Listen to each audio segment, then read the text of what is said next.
Death काफ़ी समय पहले हो चुकी है, लगभग साल भर से पहले ही डेथ हो चुकी होगी। 2 मकान छोड़ के 3 मकान छोड़ के मेरा मकान है, लेकिन कभी इनके बदबू नहीं आई। इनके मकान से 1.5 साल से रखा है। क्या कोई किसी के शव के साथ एक ही घर में 1.5 साल तक रह सकता है? शव के साथ रहते हुए भी 1.5 साल पहले मर चुके व्यक्ति को जिंदा बता सकता है? ये दोनों बातें सच हुई हैं, और जब यह सच सामने आया है तो जिसने भी इसके बारे में सुना उसके होश फाख्ता हो गए। दोनों बातें सच हुई हैं, और जब यह सच सामने आया है तो जिसने भी इसके बारे में सुना उसके होश उड़ गए। दरअसल कानपुर में एक इनकम टैक्स अधिकारी की कोरोना काल में वायरस से संक्रमित होने के बाद मौत हो गई थी। अस्पताल ने डेथ सर्टिफिकेट भी जारी कर दिया था, लेकिन अंतिम संस्कार की तैयारी कर रहे उनके माता पिता को अचानक लगा कि मृतक की पल्स चल रही है। उन्होंने उसकी अंत्येष्टि कैंसिल कर दी और शव को घर पर ही रख दिया। 1.5 साल तक किसी को इस बात का अंदाजा भी नहीं था कि दंपति अपने बेटे के शव के साथ रहते हैं। इनकम टैक्स डिपार्टमेंट की शिकायत के बाद पुलिस ने जब उनके घर पर छापा मारा तो वहां का मंजर देखकर हैरान रह गए। युवक का शव बिस्तर पर आराम से लिटा कर रखा गया था। यह पूरा मामला कानपुर के रावतपुर इलाके का है। यहाँ के रहने वाले विमलेश कुमार अहमदाबाद में आयकर विभाग के असिस्टेंट अकाउंटेंट थे। 18 अप्रैल 2021 को कोरोना से संक्रमित होने के बाद उन्हें अस्पताल में भर्ती कराया गया था, जहां 4 दिन बाद ही इनकी मौत हो गई थी। विमलेश कुमार के पिता का कहना है कि वह अपने बेटे के शव को घर पे ले आए थे और अंतिम संस्कार की तैयारियां करने लगे थे। तभी उन्होंने देखा कि बेटे की धड़कन चल रही है। उन्होंने सोचा कि वह कोमा में है और इसलिए उसे घर में रख लिया। विमलेश की पत्नी मिताली भी बैंक में अधिकारी हैं। मृतक के माता पिता उन्हें विमलेश को कभी देखने नहीं देते थे। इसके बाद मिताली ने इनकम टैक्स विभाग को इसकी सूचना दी, जिसके बाद कानपुर सीएमओ को मामले का सच पता करने को कहा गया। सीएमओ पुलिस टीम के साथ मौके पर जांच करने पहुंचे तो पूरा सच सामने आया।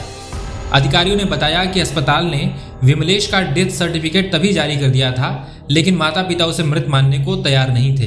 टीम जब यहाँ पर आई है पहले तो उन्होंने घुसने नहीं दिया। उन्होंने कहा नहीं, अभी हमारे आदमी की सांस चल रही है, ठीक है। जब वहाँ पे चूंकि वो ऑलरेडी कैडवरी कंडीशन में है, कैडवरी का मतलब जो ये कि डेथ काफ़ी समय पहले हो चुकी है, लगभग साल भर से पहले ही डेथ हो चुकी होगी। और उसके बाद जब यहाँ देखा तो ये लोग जो है इस चीज़ को मानने को तब भी तैयार नहीं। हमारे साथ में एसीपी साहब संबंधित जो है श्री दिनेश शुक्ला जी सामने मौजूद हैं, साथ में हैं।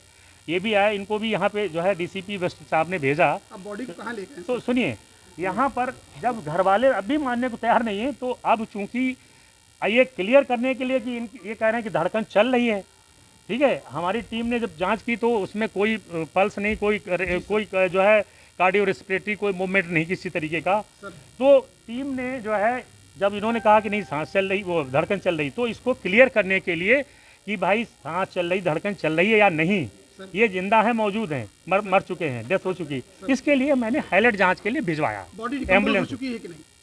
जी, वो कैडबरी कंडीशन में है, बिल्कुल सर। इसको किसी फ्रीजर में था, क्या था? इन्होंने बॉडी को तख्त पे लिटाए हुए थे और ऊपर चादर उड़ाए थे, नीचे जो है हाँ उसमें जो है अब जो भी इन्होंने केमिकल यूज किया हो मुझे नहीं पता है, जो भी हाँ, लेकिन कैडबरी कंडीशन में है, कैडबरी कंडीशन में है, ठीक है। और पूरा एकदम वो इसीलिए चूंकि अब यहाँ हम लोग जानते हैं, हमारी टीम ने बताया कि वो ऑलरेडी मतलब डेड हैं। विमलेश के पड़ोसियों ने बताया कि उन्हें इस बात की एकदम जानकारी नहीं थी कि दंपति अपने बेटे के शव के साथ रहते हैं। उनके घर से कभी शव की बदबू भी नहीं आई थी। 2 मकान छोड़ के 3 मकान छोड़ के मेरा मकान है, लेकिन कभी इनके बदबू नहीं आई। इनके मकान से 1.5 साल से रखा है कोमा में। हमारा ये कहने का जो डेथ सर्टिफिकेट ये मोती अस्पताल का जो दिखा रहे हैं, इसमें ना स्टैंप है, ना डॉक्टर का नाम है, ना सीएमओ का नाम है। जब डेथ सर्टिफिकेट सरकारी अस्पताल से इशू होती है, प्राइवेट अस्पताल से भी इशू होती है, तो उसमें स्टैंप और नर्सिंग होम का नाम, अस्पताल, डॉक्टर का नाम, ये बिल्कुल स्पष्ट शब्दों में अंकित होता है। नहीं वो घाट वाले मानेंगे नहीं, या रास्ते में। हमारा ये महीने में कि कोमा में आदमी तो 2-2, 3-3 साल भी रहते हैं, लेकिन अब जो हाईलाइट गई है डेड बॉडी, हाईलाइट में जो डॉक्टर वहाँ बताएंगे वही बात मानी जाएगी भाई।